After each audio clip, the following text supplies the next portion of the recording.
Hello, I'm Daniel. I want to talk to you today about compassion.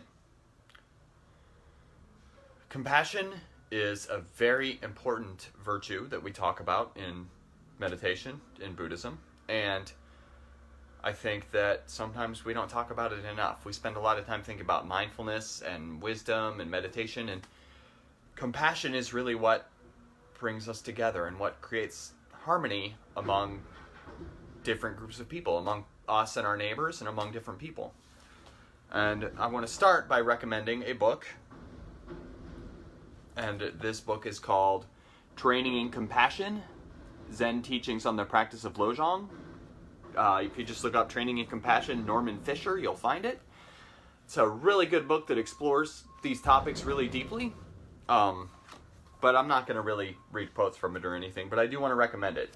Training in Compassion. It's got, the cover looks like a beach with a floating red dot, and in it, a Zen teacher explores Tibetan Buddhist teachings, which is something that I like. So, what are we talking about when we talk about compassion?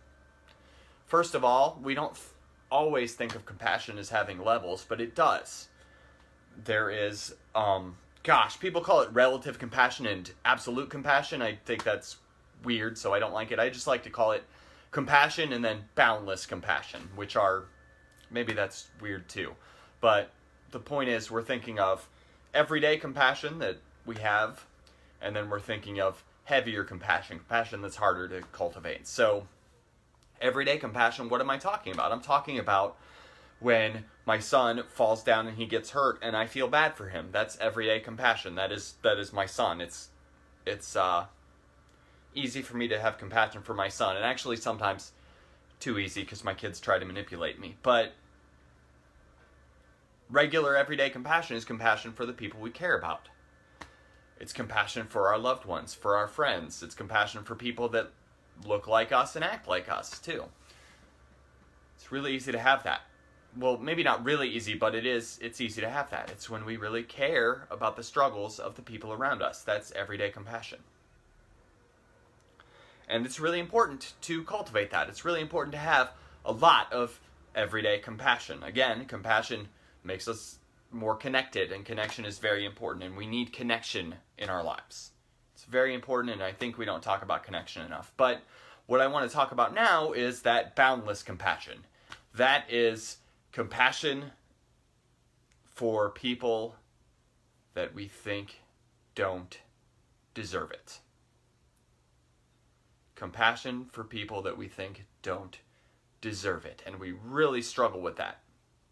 We really struggle with that, and we think, this person is not like me, they don't deserve my compassion, I'm going to hold it back.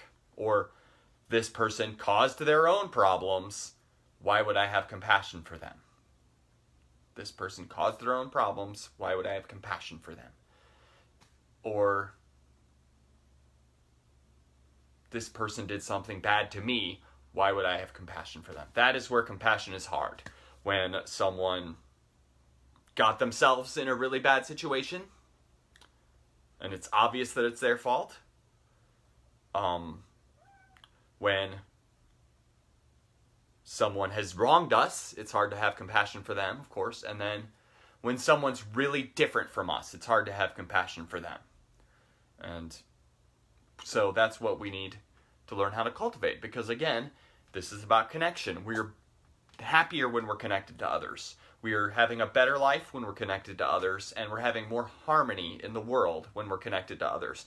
And harmony helps us in our practice, in trying to live better lives. Harmony helps us a lot more than we think it does. And that's why in Buddhism, the Buddha made these list of ethical teachings, because they're designed to bring harmony. Harmony is what brings us a better life. It's all about harmony. So, compassion brings us harmony. So, who are the people we don't feel compassionate for?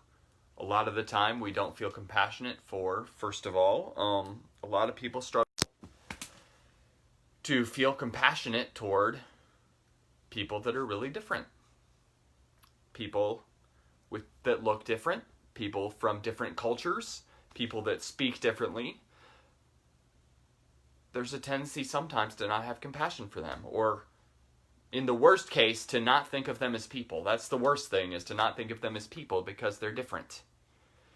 And I think we're all guilty of this sometimes. We think the people that are most like us are the people that are most human, are the people that are most deserving of compassion. We wouldn't think of it that way, I hope. We wouldn't think that person's less human because they're less like me, but in the back of our minds we have that. We, especially people in these divided times, I think we think of people who maybe they have very different values than us, or they think very different things are important than what we think is important. And as a result of that, it's hard to feel connected to them. It's hard to feel connected. Gosh, and I don't want to get political, except to say it's hard for me to feel connected with someone that really wants a giant wall. It's hard for me to feel connected with someone that has that view, that strongly holds on to that view. And at the same time, I know someone who really wants a giant wall, they must have a lot of trouble feeling connected to people that are trying to cross that border. I don't have trouble feeling connected to those people. But that's our difference, and that's just a difference. We want to cultivate great compassion so that we feel connected, and that's really hard to do sometimes. But I want to. I want to because I know it's best for me, it's best for harmony, it's best for the world if we can feel connected to each other. If we can find ways to come together. And that is, again, really hard sometimes. So I think of people very different from us, people with very different values, or people that look very different, or people that sound very different. And I think of those as people it's hard to feel compassion for. But we want to try to cultivate that. We want to try to ask ourselves, when we're having the opinions we're having, when we're arguing especially, we want to try to ask ourselves, am I being as compassionate as I can right now? Am I manifesting the best compassion of my nature? Or am I clinging really hard to my views and not having compassion? And I think that everyone could be thinking about that, especially when we have arguments, especially when we're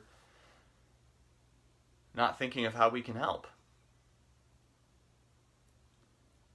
So I also want to think about other ways that we don't maybe practice compassion. So when I go to work, when I'm going to work, which I'm not all the time right now, but when I'm going to work, there's a homeless man who sits off the highway off-ramp, and I like to give him fruit. I like to give him an apple or an orange every day.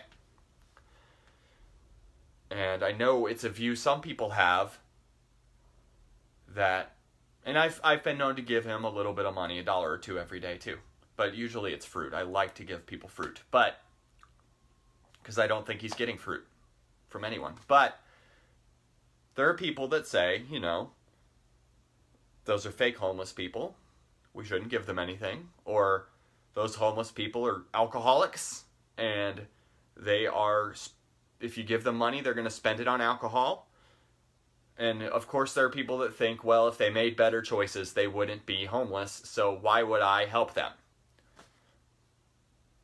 And gosh, I feel like all of those views are poisonous. All of those views are not helpful. Even if we come up with a reason not to help them, we can still feel compassion for them. We can still feel sad that they're homeless. We don't have to think of them as less human and not deserving of our compassion. That's what we're talking about with Boundless Compassion. We're talking about, I don't want to take a moment to think, does this person deserve my compassion? I don't want to take that moment. I want to just have compassion for them. I just want to wish a better life for them, regardless of how they got to where they are. And I have no clue also. I have no clue how they got to where they are, right? There could be all sorts of factors.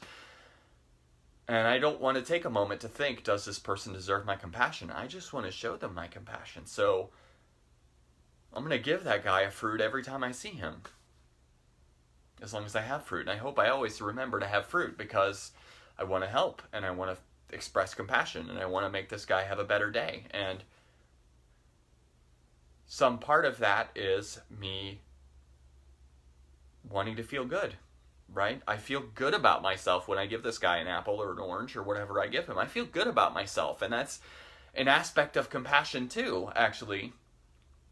We might then consider our compassion self-serving if we feel good, but I think we should let ourselves feel good about it, because the fact of the matter is our true nature is good. So giving feels good, that's okay. That makes it so we're feeling good and we're helping a person, and that's okay. We shouldn't struggle with that and think, oh, well, I'm just doing it to feel good.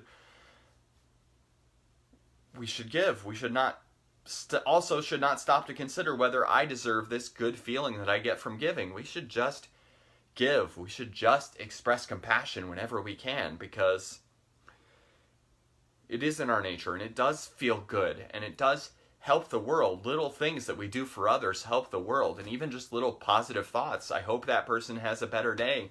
I hope that person is inside right now because it's raining really hard.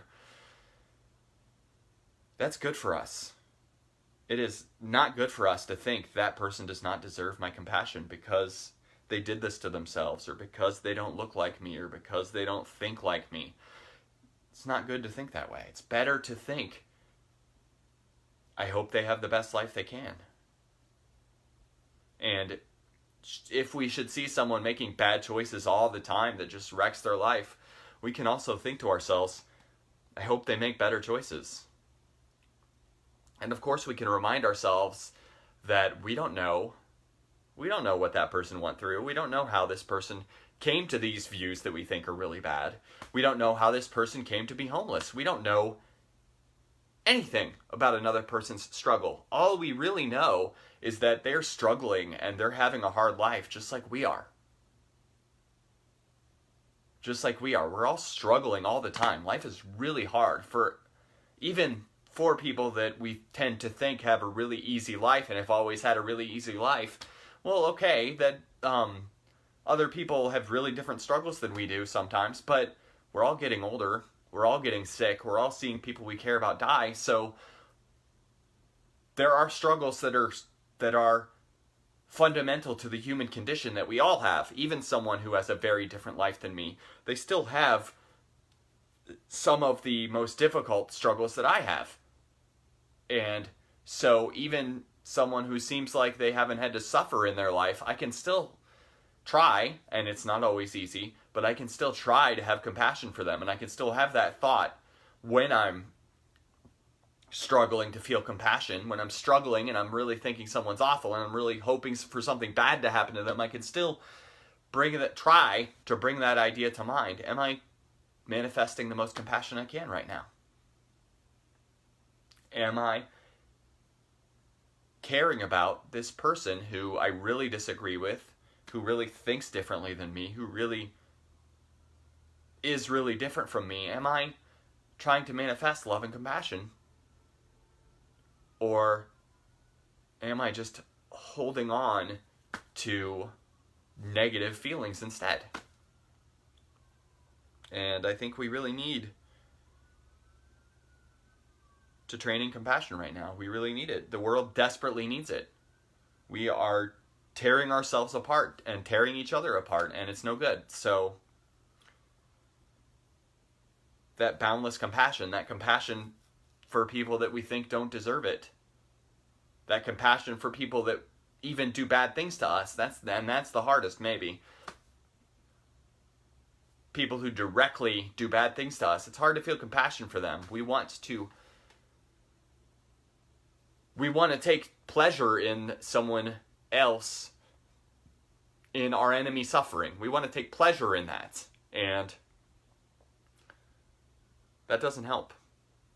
That is not the right kind of pleasure. That ultimately that hurts us. We should want to uplift others and to feel compassion when people are struggling, even if they're our enemy, even if we really don't want them to succeed. We can still feel compassion when something really bad happens to them. That is my short talk on boundless compassion. It is a very hard thing to have, I know. And a commenter says, always look for the helpers in a crisis. There's a lot of compassion out there. that's true too. A lot of the time it's hard to believe that compassion is part of our nature. It is hard to believe sometimes because we see a lot of horrible things in the world. We see a lot of people being really mean to each other. We see a lot of nasty stuff. And we can always look for the helpers. I think Mr. Rogers said that. Always look for the helpers, because there always are. You can always see somebody doing selfless, good deeds if you look for them. And I think we need to think about those people more, because that is happening out there. There is always compassion if you look for it. I think sometimes we're trained to look for the bad things, and we should get away from that. And we need to look for the good, because there is a lot of good in the world. So looking for the helpers is really good to help us remind ourselves compassion is a fundamental part of human nature. That's why it feels good when I give the homeless man a fruit. It's because compassion is part of my nature, and I can manifest that in all sorts of ways. And we can look for other people doing that, and we can feel better about humanity. And that's really important too. So that is my talk on compassion. I hope this talk has been helpful to you. Thank you for listening.